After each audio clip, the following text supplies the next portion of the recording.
Salam, xoş gördük hər birinizi. Bir psixoloq xanım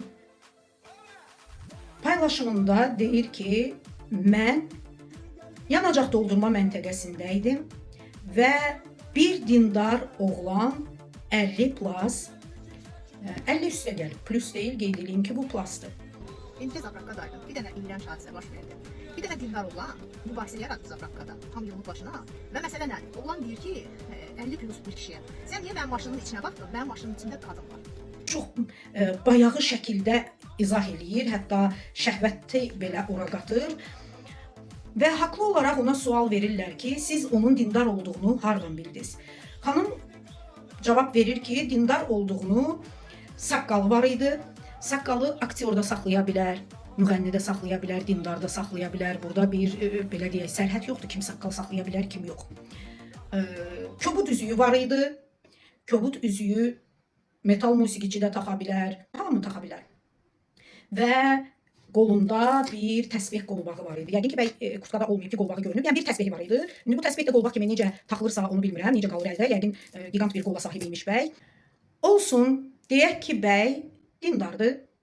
Amma qeyd edeyim ki, avtomobil sizin şəxsi mülkiyyətinizdir.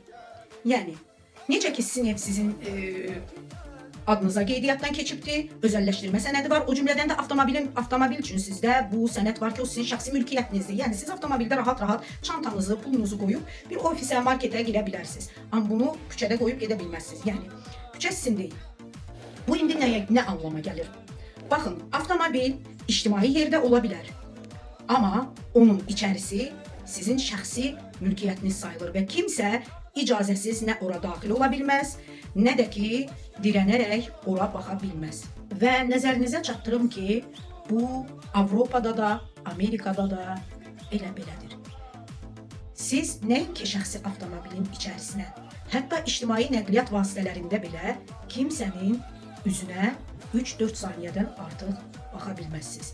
Bu artıq onlarda narahatçılıq sayılır və polis bu işə baxmaq hüququna malikdir. İndi keçirik növbəti etapa.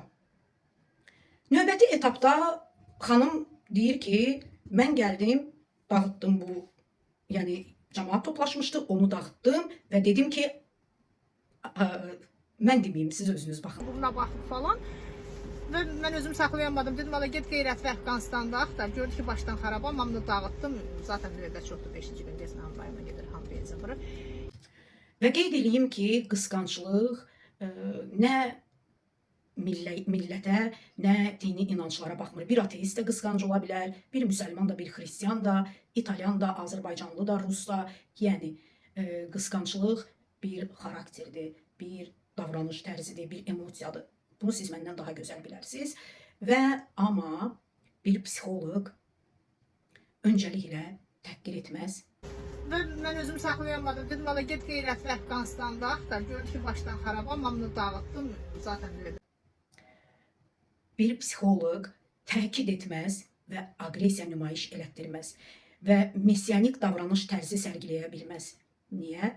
Çünki baş verən o narahatçılıq sizi narahat edirdisə, o zaman siz yalnız polisə zəng vura bilərdiniz və yaxud mühafizəçini çağıra bilərdiniz yanacaq doldurma məntəqəsində. Yəni, bir psixoloqun həm mühafizəçi rolunu, həm polis rolunu, həm xilaskar rolunu, həm aktivist rolunu, həm